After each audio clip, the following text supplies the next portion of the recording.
भारत को मिला छठी generation fighter jet. Pakistan में बना खौफ का माहौल। अगर भारत को छठी जनरेशन फाइटर जेट मिल गया तो पाक के लिए बड़ा खतरा होगा। क्या भारत को सच में मिल जाएगा छठी पीढ़ी का लड़ाकू विमान?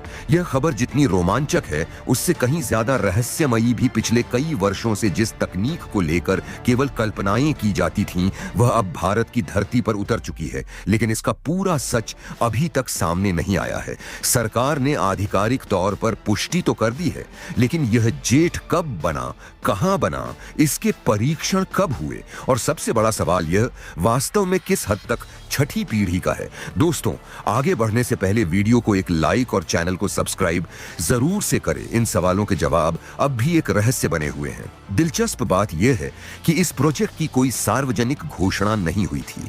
अचानक एक दिन रक्षा मंत्रालय की प्रेस कॉन्फ्रेंस में इसका खुलासा हुआ। तरीके से दुनिया को चौंकाने की योजना बनाई थी। रक्षा विशेषज्ञों के अनुसार यह संभवतः ब्लैक प्रोजेक्ट की श्रेणी में आता है। वो परियोजनाएं जो बेहद गोपनीय होती हैं और जिनकी जानकारी बहुत सीमित लोगों तक ही सीमित रहती है। लेकिन सवाल यह भी उठता है, जब अमेरिका और रूस जैसे देश भी अपनी छठी जनरेशन टेक्नोलॉजी को सार्वजनिक रूप से प्रदर्शित करते हैं, तो भारत ने इसे छिपाकर क्यों रखा? सूत्रों की माने तो इस विमान का पहला परीक्षण राजस्थान के रेगिस्तानी इलाके में हुआ था, वो भी रात के अंधेरे में। वहां न कोई आम नागरिक था, न कोई रिपोर्टर। रडार पर नजर आने से बचाने के लिए इसे अत्यंत उन्नत स्टील्थ मोड में उड़ाया गया। परीक्षण सफल रहा, लेकिन इसकी फुटेज या तकनीकी डिटेल्स आज तक सार्वजनिक नहीं की गईं। सबसे बड़ा सस्पेंस तब गहराया ये जब एक विदेशी रक्षा जर्नल में यह खबर छपी कि भारत ने एक घोस्ट एयरक्राफ्ट तैयार किया है जो रडार, साउंड और विजुअल ट्रैकिंग तीनों से अदृश्य है। यह पढ़कर पूरी दुनिया चौंक गई। क्या भारत ने सच में ऐसी क्षमता विकसित कर ली है जो अब तक सिर्फ साइंस फिक्शन में देखने को मिलती थी? सवाल यह भी उठता है कि इस विमान की असली ताकत क्या है? क्या यह केवल मानव रहित उड़ान तक सीमित है, या फिर इसमें वो एआई मौजूद है जो दुश्मन के इरादों को भी पढ़ सकता है? क्या यह जेट दुश्मन के सैटेलाइट्स को ब्लाइंड कर सकता है? क्या यह कोई सुपर वेपन है जो केवल दिखाने के लिए नहीं बल्कि निर्णायक युद्ध जीतने के लिए बनाया गया है?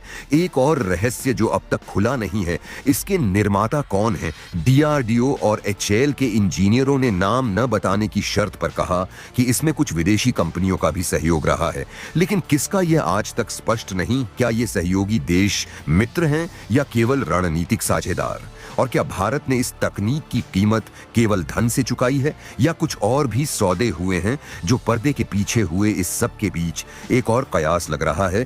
क्या यह जेट पहले ही युद्ध स्थितियों में प्रयोग किया जा चुका है?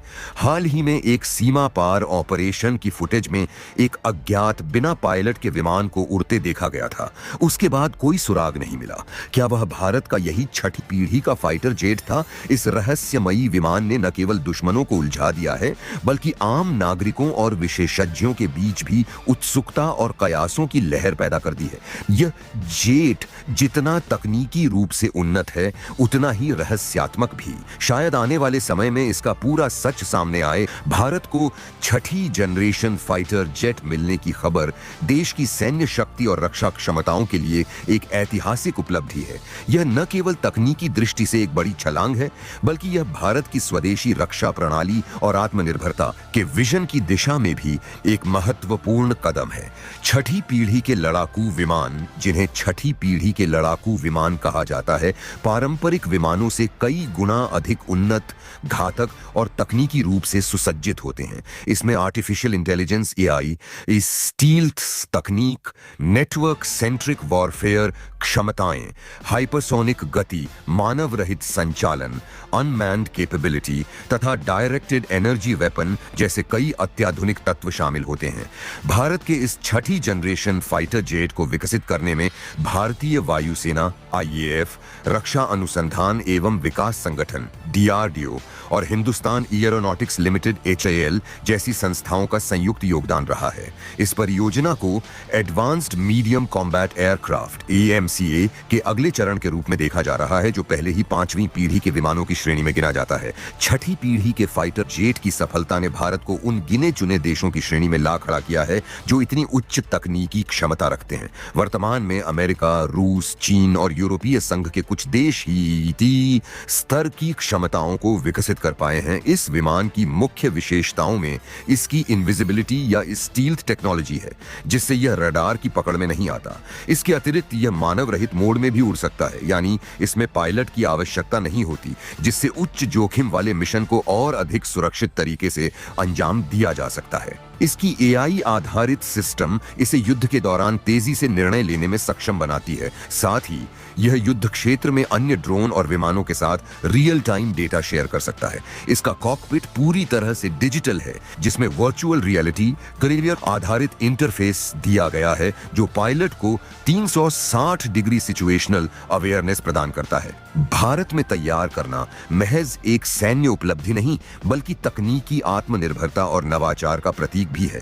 भारत लंबे समय से रक्षा आयात पर निर्भर रहा है, लेकिन इस तरह की परियोजनाएं अब यह संकेत देती हैं कि देश रक्षा क्षेत्र में भी वैश्विक नेतृत्व की ओर बढ़ रहा है। इसके निर्माण के दौरान भारत ने कई नए अनुसंधान केंद्र स्थापित किए, हजारों इंजीनियरों और वैज्ञानिकों को प्रशिक्षित किया गया और स्वदेशी तकनीकों पर जोर दिया गया। छठी पीढ़ी का फाइटर जेट का भारत को मिलना न केवल सीमा सुरक्षा को मजबूत करता है, बल्कि यह एक भू राजनीतिक संकेत भी है कि भारत अब वैश्विक सैन्य परिदृश्य में एक निर्णायक भूमिका निभाने को तैयार है।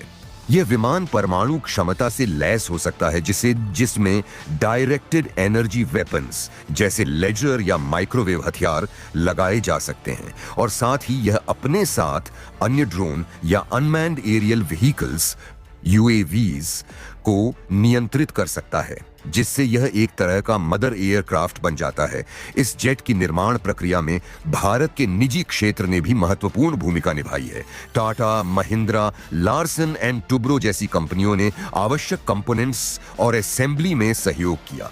इससे भारत में डिफेंस मैन्युफैक्चरिंग का एक नया इकोसिस्टम बना है, जो भविष्य में रक्षा निर्यात को भी प्रोत्साहित करेगा। साथ ही इसने नौजवान इंजीनियरों और रक्षा विशेषज्ञों को इनोवेशन के नए रास्ते दिखाए हैं। अंतर्राष्ट्रीय स्तर पर भारत का यह कदम कई देशों के लिए एक संकेत है कि भारत अब केवल रक्षा उपकरणों का उपभोक्ता नहीं, बल्कि एक निर्माता राष्ट्र रीति। यह विमान निर्यात योग्य भी हो सकता है, जिससे भारत को आर्थिक रूप से भी लाभ होगा और वैश्विक रक्षा बाजार में उसकी हिस्सेदारी बढ़ेगी। इसके अलावा यह भारतीय नौसेना और थल सेना के ऑपरेशनों के लिए भी एक नई रणनीतिक बढ़त देगा, क्योंकि इस विमान को मल्टी रोल क्षमताओं के साथ डिजाइन किया गया है। यह जेट पर्यावरणीय दृष्टिकोण से भी अपेक्षाकृत अनुकूल है, क्योंकि इसमें हाइब्रिड इंजन प्रणाली दी गई है, जो ईंधन की खपत को नियंत्रित करती है और अधिकतम गति के बावजूद प्रदूषण को कम करती है। इसकी गति 6000 किलोमीटर प्रति घंटा से अधिक हो सकती है और यह दुश्मन के किसी भी अत्याधुनिक सिस्टम को धोखा देने में सक्षम है।